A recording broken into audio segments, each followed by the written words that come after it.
All right, good afternoon. Thank you for joining me. This is Councilman David O, and welcome to In the Know with David O. Listen, we have got a great show for you. I am sitting with two of the most renowned experts in this topic that you can find. They are the Honorable John Perzel, who was the 136th Speaker of the House of Pennsylvania, and Larry Ceisler of Ceisler Media and Issues Advocacy. And I'm going to give them a better introduction when we come back with them. I'm also sitting with a former Marine. They'd say once a Marine, always a Marine. That's Dennis Miller. And he's here as a city leader for Bunker Labs, which is a nonprofit, Bunker Labs PHL, because they're all over the country, which really focuses on entrepreneurship for veterans and folks coming out of our military and their families. And they have a big event tomorrow, the Veterans Opportunity Fair. Well, today we will be looking at the midterm elections. You've heard a lot about it, right? It's always very important. But what exactly happened? Is it as much as people said? Is it different?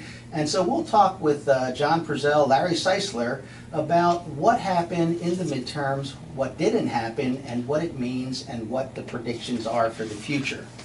Let me just remind you that last week we were talking to Judge Nelson Diaz. He's retired. He's not a practicing judge or sitting judge, but he has had a illustrious career, including being the former general counsel at HUD, and he is now the author of a book, No Soy de Aquí ni de Allá.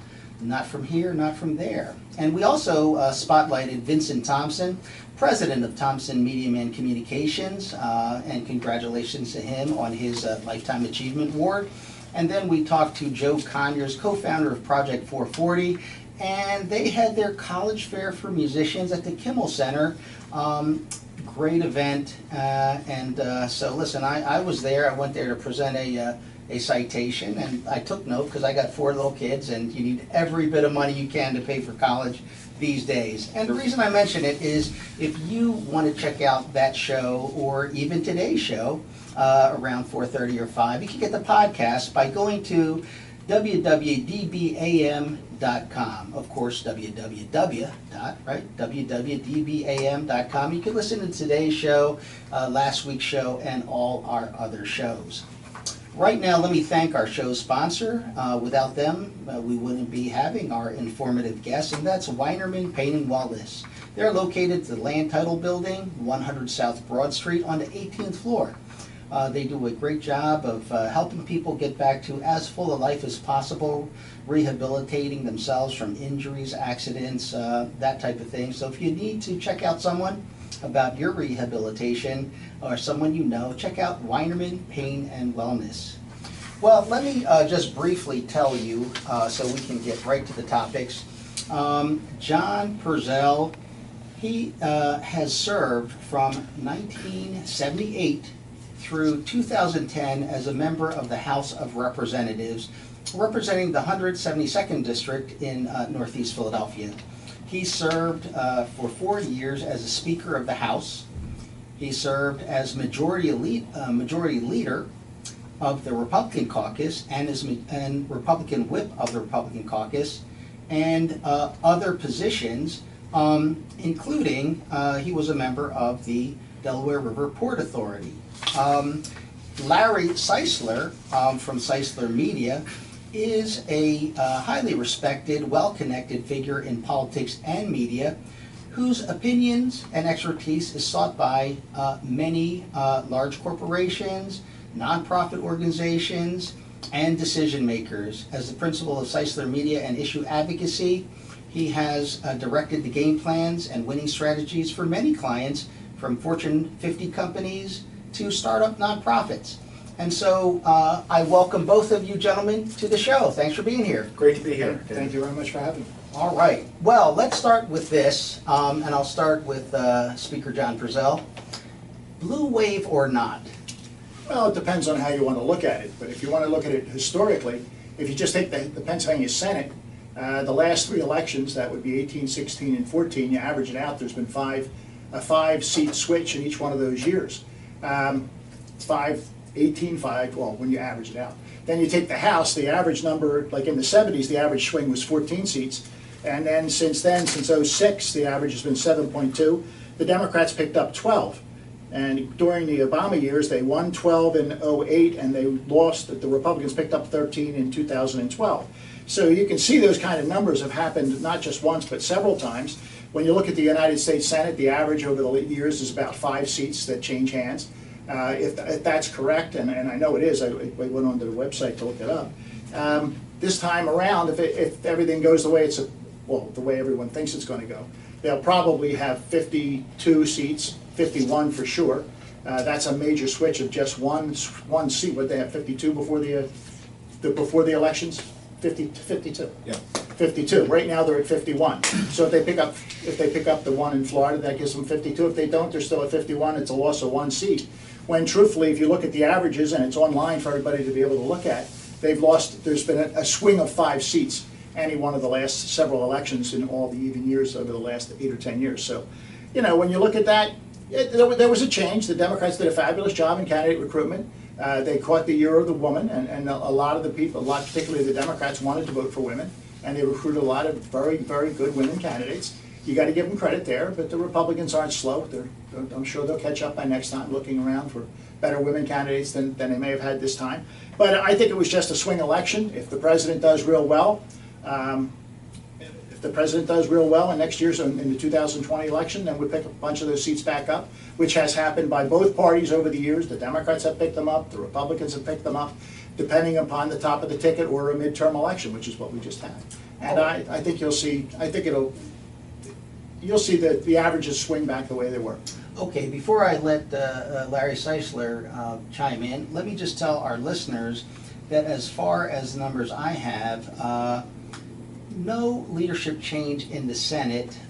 Republicans picked up 3 seats, so they have 52 seats, and Democrats have 47 seats, so the Senate remains Republican. In the House, Democrats picked up 32 seats, they have 227 seats, and Republicans picked up no seats, they have 198 seats, so there is a change in the House. What Speaker Perzel is saying is that this may be not exceptional. It's the typical type of change that occurs in a midterm election, although prior to the show we're talking about the fact that this is the largest number of women we have coming into Congress, although pretty much 50% lost, 50% won. Just there was a lot more women, and most of them, it appears, are running as Democrats. Larry, what's your take on this? Blue wave or not? I've never liked the word wave, but I think it was a good night for Democrats, and it was a really different type of night. Something was definitely in the air, and it was because of the president. You look where Democrats were able to win seats in the House. They took seats in the South. For instance, they took Newt Gingrich's old seat in Georgia. They won a seat in South Carolina, the one that Mark Sanford, had when he lost in the primary. You look in the suburbs of Philadelphia, and you look at all the women who were elected there.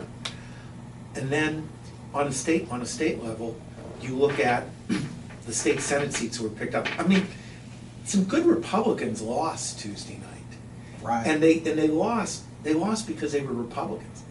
That was it.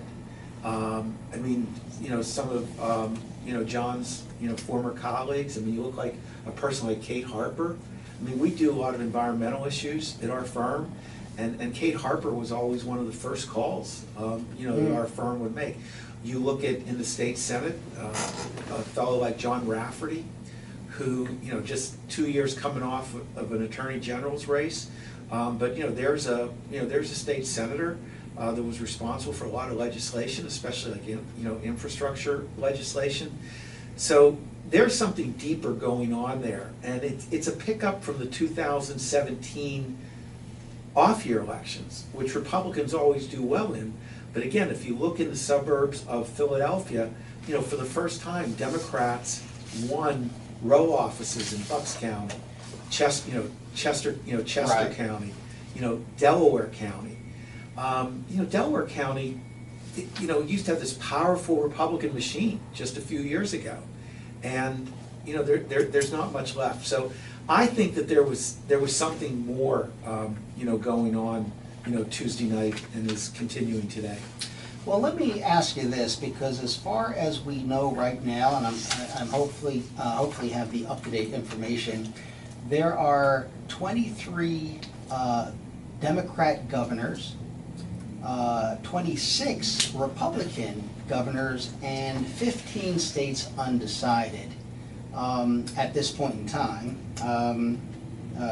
This might be a little dated. No, it's up to date. I'm being told this is up to date. And so, you know, right now, even though 15 seats are undecided, there are 3 more Republican governors than Democratic governors. What does that indicate to you, Larry? Well, first of all, I think the GOP governors number was at an all-time high, if I'm not mistaken. So obviously, you know, some are going to come down. But governors are very important, especially as we come up to redistricting. So, for instance, in Pennsylvania, and I don't know about John's time. John's is a couple of years older than me, not much.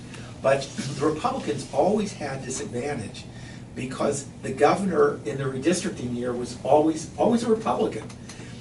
But now next year, for the first time, at least in my lifetime, there'll be a Democrat as the governor who will have a seat at that redistricting table.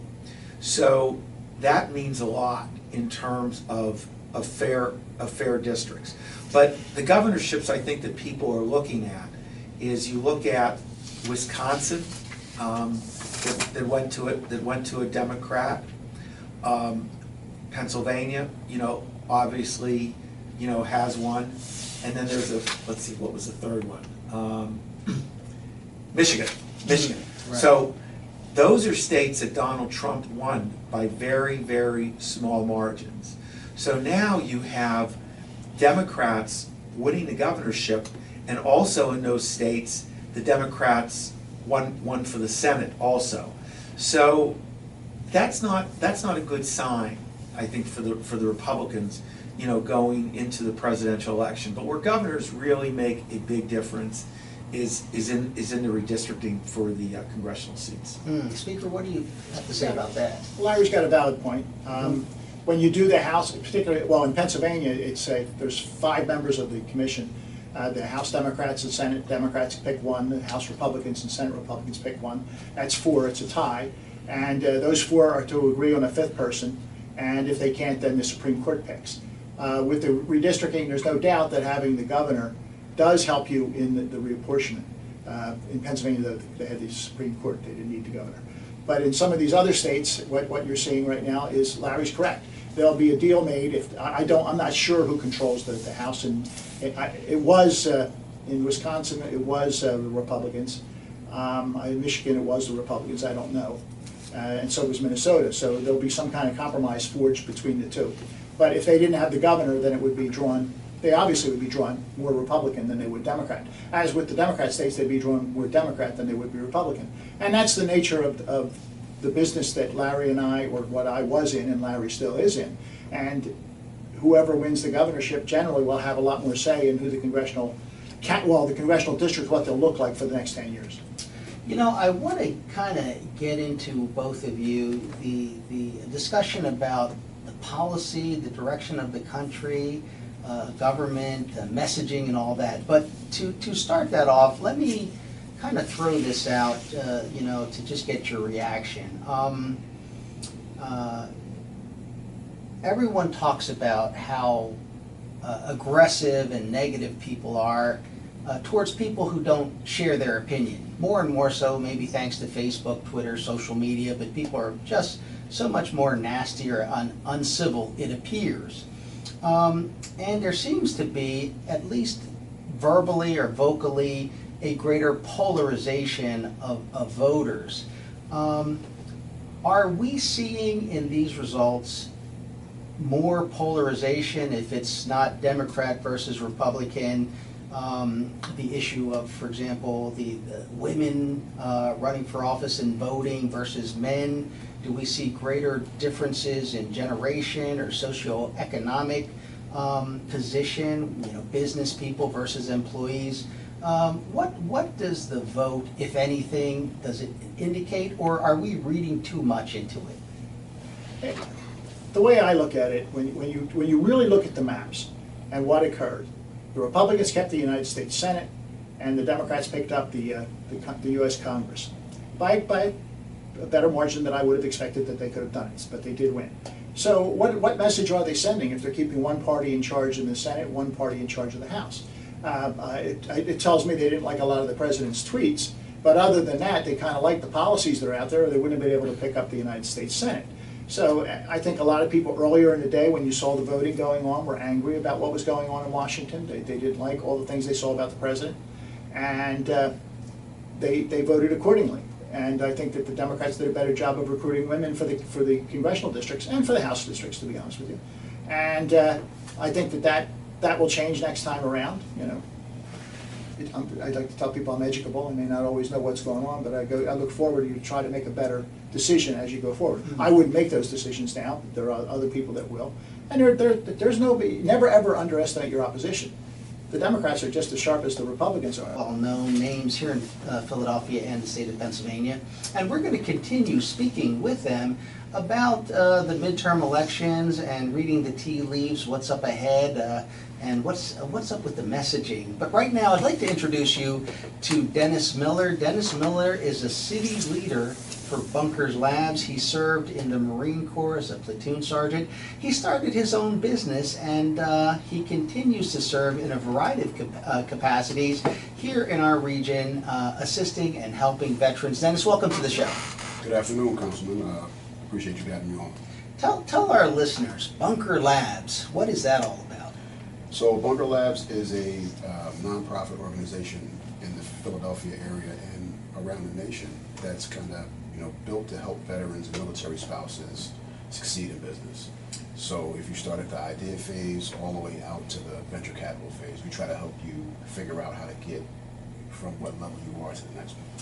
Now that's interesting, because there's been so many different conversations about veterans, and from your perspective, that of Bunker Labs, veterans are those great potential entrepreneurs, risk takers, creative people who have the discipline and wherewithal to create businesses. And we love that, because when you're creating businesses and making things profitable and hiring people, creating jobs, that's great for our community.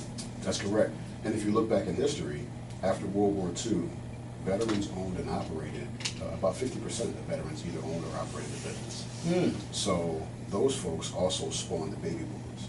So that cohort still runs the economy today, basically.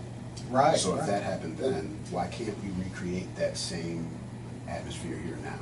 How is that going, your work here in Philadelphia? Not just Bunker Labs, but all the other folks you interface with in veterans hiring and veterans entrepreneurship. It's something that people are really excited about. When we come to talk to them, folks want to give their time, money, effort to try to help us with efforts that we're getting into. However, the disconnect of understanding is still kind of wide and deep. Right. So we're trying to do what we can to fix some of that and bring some folks to spaces that they may not have been able to get into before. Some of our veteran entrepreneurs and groups, to get them involved with and introduce them to folks that they might not otherwise be introduced to help with that understanding gap. Yeah, we had Jerry Flanagan on this radio show. Jerry's a good guy. Yeah, J-Dog Junk Removal and his many franchises now. But Comcast was founded by a veteran. So many veterans have started businesses that are so successful, but the narrative oftentimes is the veteran who needs help because they have PTSD, because they have socialization problems, because they can't hold a job, and yet in the face of it, there are these folks who are creating jobs, paying taxes that we so badly need, and willing to take risks. What's your own story? How did you end up being an entrepreneur? I retired from the Marine Corps in 2009, came home, got a degree, had a couple jobs, and I found that inside of those jobs, actually one of them was, I was a Wounded Warrior Fellow for a congressional office, the 13th Congressional District. Yes. And what I found was that there was a disconnect. I would try to speak to agencies or individuals, and they wouldn't really well understand the issues that I was speaking to them about on my own level or the veterans who I was trying to help. So I formed Wheel Dog Industries, and what we do is we're a consulting firm that tries to help small businesses, nonprofits, anybody who's trying to get into the veteran space with that understanding piece. Why are they trying to get into the veteran space? That's an excellent question. And one of the things that I do when I start working for you is find out what your intentions are. Well, we know from employers that they're always looking for good employees, and veterans have that level of commitment, the investment of the government in training them in specific skills. Yet